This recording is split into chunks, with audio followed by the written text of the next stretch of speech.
बधाई मांगते हैं, नाचते गाते हैं, हम नेक मांगते हैं, इसका मतलब नहीं है तो क्या आप कुछ भी कर रहे हैं। कोई भी कानून पास करते हैं हमारे ऊपर, कोई भी बिल पास करते हैं, सदन में ना पारित हो, ना पास हो, इस काले बिल को, इस काले कानून को जल्द से जल्द रद्द किया जाए।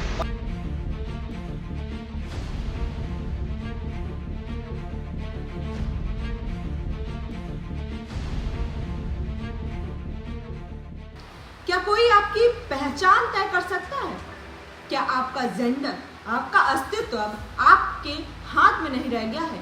क्योंकि देश की राजनीति और समाज के बीच एक ऐसा ही बड़ा सवाल खड़ा हो गया है।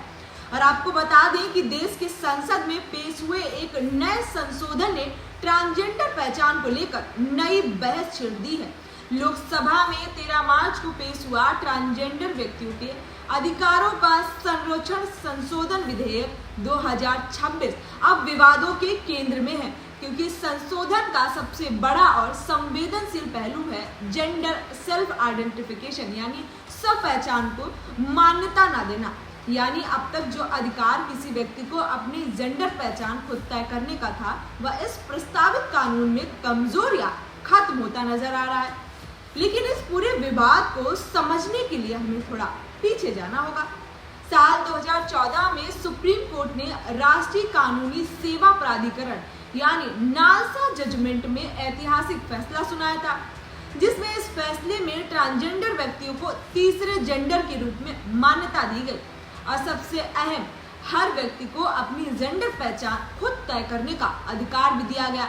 इतना ही नहीं, अदालत ने सरकार को यह भी निर्देश दिया कि ट्रांसजेंडर समुदाय को शिक्षा, रोजगार और स्वास्थ्य में बराबरी और आरक्षण जैसी सुविधाएं भी दी जाए। इसके बाद 2019 में सरकार ट्रांसजेंडर व्यक्तियों के लिए अधिनियम लेकर आई और इस कानून में ट्रांसजेंडर की परिभाषा व्यापक रखी गई थी, जिनमें उन सभी लोगों को शामिल किया गया जो जन्म के समय से मिली लैंगिक पहचान से अलग अपनी जेंडर पहचान रखते हैं। इसमें ट्रांस पुरुष, ट्रांस महिला, जेंडर क्यूर जैसे सामाजिक सांस्कृतिक समुदाय भी शामिल थे। लेकिन इसमें एक शर्त भी रखी गई थी कि अपनी पहचान के लिए जिला मजिस्ट्रेट से सर्टिफिकेट लेना होगा। हालांकि इस शर्त को लेकर आलोचना भी हुई थी। और अब बात करते हैं 2026 के नए संशोधन की, जिसमें उसी कानून को बदलने की कोशिश हो रही है, क्योंकि सरकार का कहना है कि 2019 के कानून को लागू करने में कई दिक्कतें आई, परिभाषा स्पष्ट नहीं थी, जिससे असली जरूरतमंदों तक लाभ पहुंचना मुश्किल हो रहा था। इतना ही नहीं, सरकार का दावा है कि कुछ मामलों में लोगों को जबरन ट्रांसजेंडर पहचान बनाने के लिए मजबूर किया गया, उनका शोषण हुआ और अपराध बढ़े, इसीलिए सख्ती जरूरी है। लेकिन यहीं से विवाद शुरू हुआ। नए संशोधन में ट्रांसजेंडर की परिभाषा को सीमित कर दिया गया और अब केवल वही लोग ट्रांसजेंडर माने जाएंगे जो किन्नर या पारंपरिक समुदाय से आते हैं। इतना ही नहीं, सबसे बड़ा बदलाव स्व पहचान का अधिकार हटाने के प्रस्ताव से हुआ, यानी पहचान अब व्यक्तिगत नहीं बल्कि सरकारी प्रक्रिया और मेडिकल जांच पर निर्भर होगी।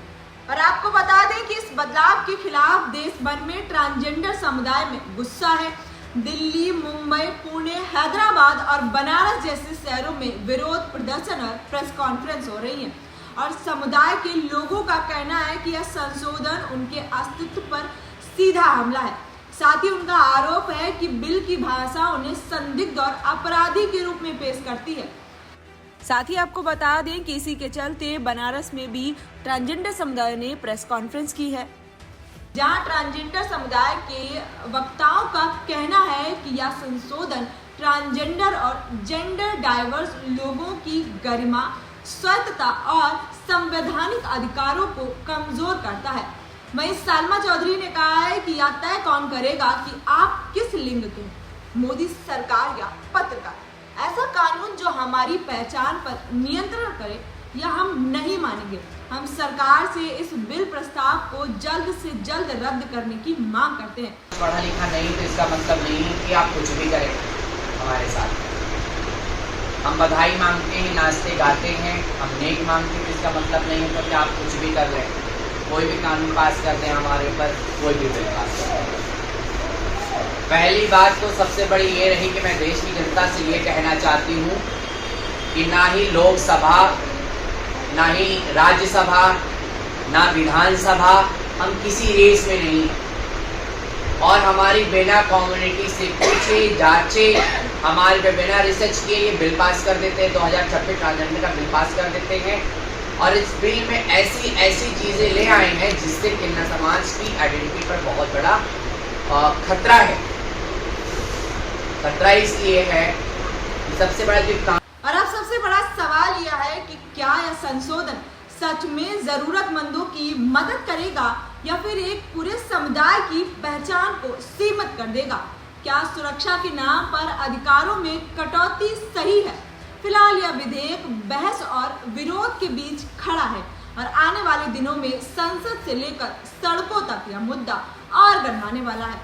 आप क्या सोचते हैं, पहचान का हक किसके पास होना चाहिए? आपके पास या सरकार के पास?